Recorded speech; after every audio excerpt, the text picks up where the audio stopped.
Orang yang punya bau badan kurang sedap itu tidak selalu harus mengeluarkan banyak keringat. Oke. Karena sebetulnya faktor utamanya adalah bakterinya, bukan keringatnya. Bukan keringatnya. Karena keringat sendiri tuh tidak mengeluarkan bau apapun. Berarti keringat Netral. tidak beraroma ya? Nggak ada Oke. aroma apa. Keringat itu netral, tidak mengeluarkan aroma apapun. Tetapi ketika keringat itu dikeluarkan, si bakterinya makan keringatnya, dalam tanda kutip ya. Nah, hasil dari metabolismenya itu mengeluarkan bebauan yang spesifik, tergantung bakteri yang sedang bekerja keras di situ tuh bakteri yang mana.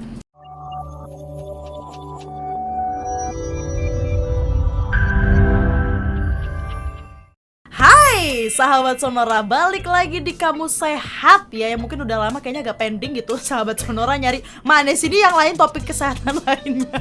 Balik lagi Kamu Sehat pastinya bersama dengan Sesa dan juga yang sudah menemani Sesa di siang hari ini, di malam hari ini, di pagi hari ini yang selalu sedia kapan aja ada Dr. Santi dari Medical Center Kompas Gramedia. Hai Dok San. Halo juga Sesa. Halo sahabat Sonora dimanapun berada, semoga semua sehat dan bahagia selalu. Amin. Wah doanya baik ya. Ini kita sore hari ini juga ditemenin nih Dok. Biar wangi. Oh iya karena kita topiknya keren banget sih bridgingnya. Bridgingnya keren banget. Ada aroma-aromanya coba. Seger Ya, kan aromanya ya, wangi aromanya. gitu ya. Tapi kan ada juga bunga yang agak bau smelly gitu Dok. Nggak cuma bunga sih. Apa? Ada juga yang lain. Cakep, keren banget bridgingnya. Apa tuh? Bau badan. Oh my god, Hari gitu ini kan. kita sahabat Sonora mau membahas tentang bau badan. Iya, ngomongin bau badan mungkin kalau bunga tadi kan wangi ya. Adalah satu dua halnya dia yang membuat dia akhirnya menjadi wangi. Nah, kalau manusia sendiri, kalau kita sebagai orang, alasan kita apa sih? Maksudnya apa yang bikin kita punya bau badan? Sebetulnya kalau dibilang bau badan itu merupakan kerjasama antara keringat yang dikeluarkan oleh kelenjar, terutamanya kelenjar apokrin, dengan bakteri yang ada di permukaan kulit kita. Collab mereka collab. Iya, collab, terus bikin acara lah itu menghasilkan bebauan yang harum. Nah faktor-faktornya apa aja ini Dok? Kan kerjasama nih. Nah yang bikin mereka akhirnya mendorong mereka dengan si faktor-faktor itu tadi apa? Ya sebetulnya jumlah keringat, tetapi gini, orang yang punya bau badan kurang sedap itu tidak selalu harus mengeluarkan banyak keringat. Oke. Karena sebetulnya faktor utamanya adalah bakterinya, bukan keringatnya. Bukan keringatnya. Karena keringat sendiri tuh tidak mengeluarkan bau apapun. Berarti keringat Netral. tidak beraroma ya? Nggak ada Oke. aroma apa. Keringat itu netral, tidak mengeluarkan aroma apapun.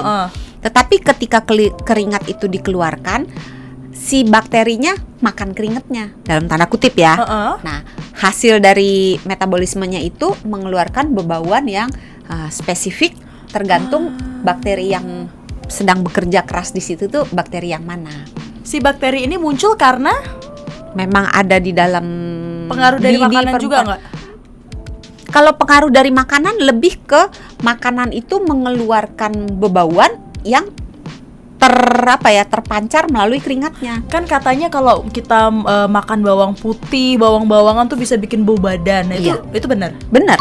Ada memang beberapa makanan yang bisa memicu bau badan khas yang mungkin untuk beberapa orang rasanya baunya kurang sedap gitu. Tadi saya udah sebut tuh bawang, baik bawang putih, bawang merah, bawang bombay. Semua bawang ya? Iya, semua bawang.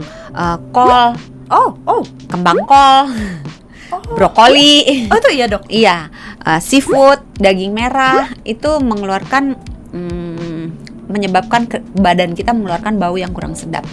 Berarti bakteri di tiap-tiap orang ini bisa beda sebenarnya. Iya, beda-beda. Makanya aroma orang kan beda-beda.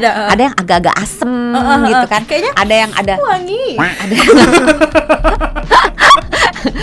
itu parfumnya kali. Iya bener, parfum sih, mohon maaf ya sahabat Sonora ya. Terus ada kan yang aromanya agak nggak cuma asem tapi ada yang bau ketek, apa ya, bau anak-anak SD lagi main sepak bola sore hari. Iya, kayak gitulah.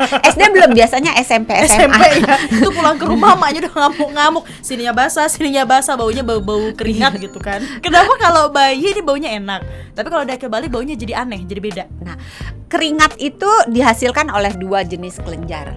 Ada kelenjar yang namanya ekrin, ada kelenjar yang namanya apokrin. Oke. Nah, kelenjar yang namanya ekrin itu ada hampir seluruh tubuh kita, termasuk di telapak tangan, ya.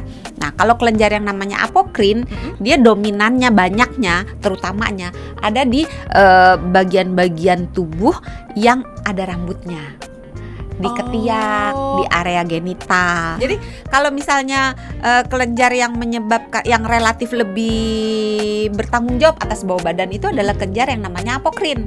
Yang tadi ada di kelenjar-kelenjar daerah-daerah yang berambut ya. Nah, itu kelenjarnya baru aktif ketika memasuki pubertas. Itu sebabnya, karena dia yang bertanggung jawab atas terjadinya bau badan kan. Itu sebabnya mengapa bau badan itu mulai muncul pada saat memasuki usia pubertas.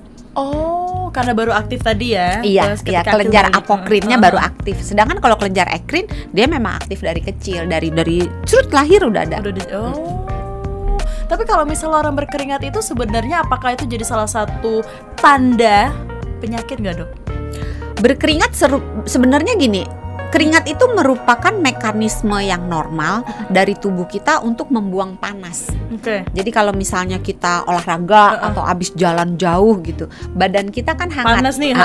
Karena kan otot bekerja keras kan untuk melakukan berbagai gerakan.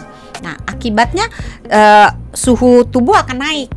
Nah, kalau tidak diturunkan kan naik puncak gunung kan. Jadi harus diturunkan. Nah, dengan mengeluarkan air dalam bentuk keringat, maka ketika si air ini menguap, maka dia membawa serta si panasnya untuk menguap. Ingat hukum fisika. Ayo, apa namanya? Aduh, IPS, Dok. Oh iya, IPS. Ayo yang anak IPA komen di bawah. Bagaimana, apa namanya, mekanisme membawa panas pergi bersama dengan penguapan cairan. Jadi ini nggak akan dijawab sampai kita tunggu dulu sahabat Sonora. Sahabat Sonora jawab, karena Dokter Sati juga lupa namanya. Kalau misalnya itu tadi keringat, itu adalah berkeringat itu menurunkan si panas itu tadi. Kalau bau badan, apakah jadi tanda? Karena kan dulu dibilangnya, ih kok baunya beda nih, kayaknya kamu sakit ini ya, gitu tuh loh, Dok. Sebetulnya ada beberapa penyakit yang memang bau badannya itu khas gitu ya.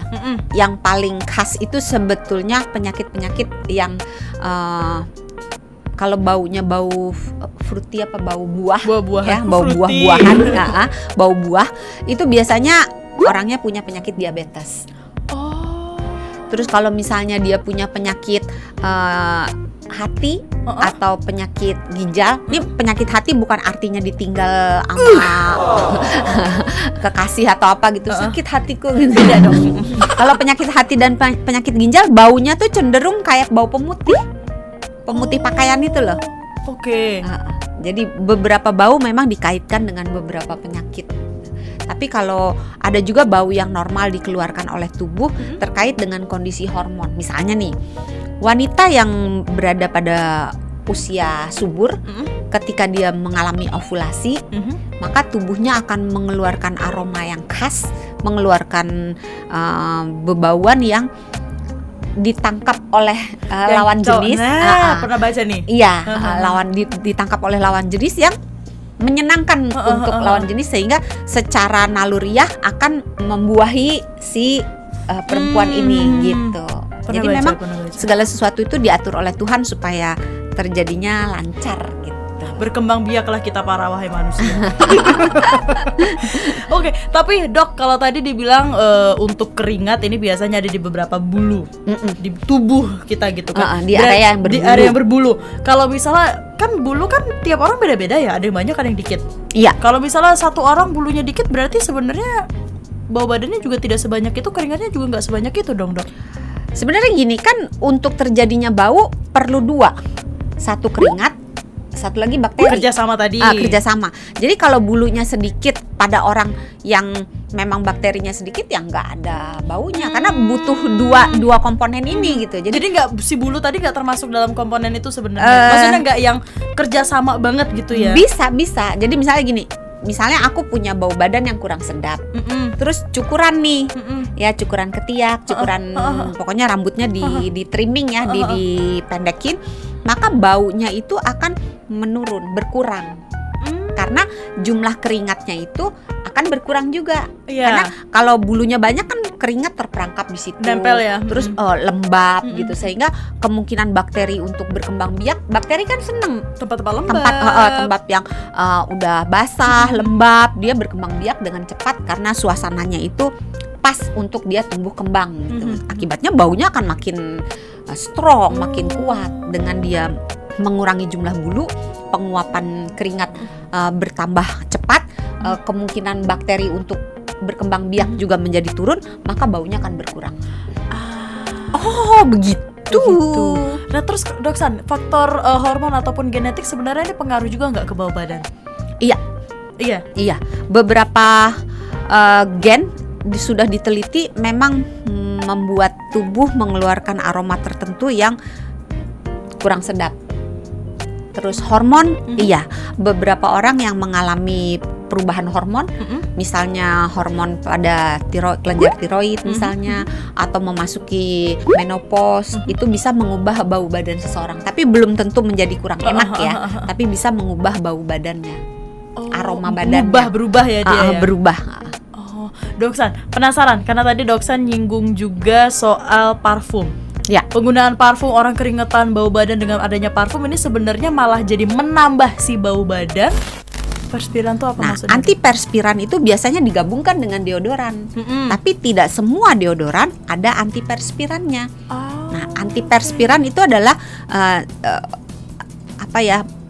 gunanya untuk menurunkan, menutup kelenjar keringat supaya tidak berproduksi.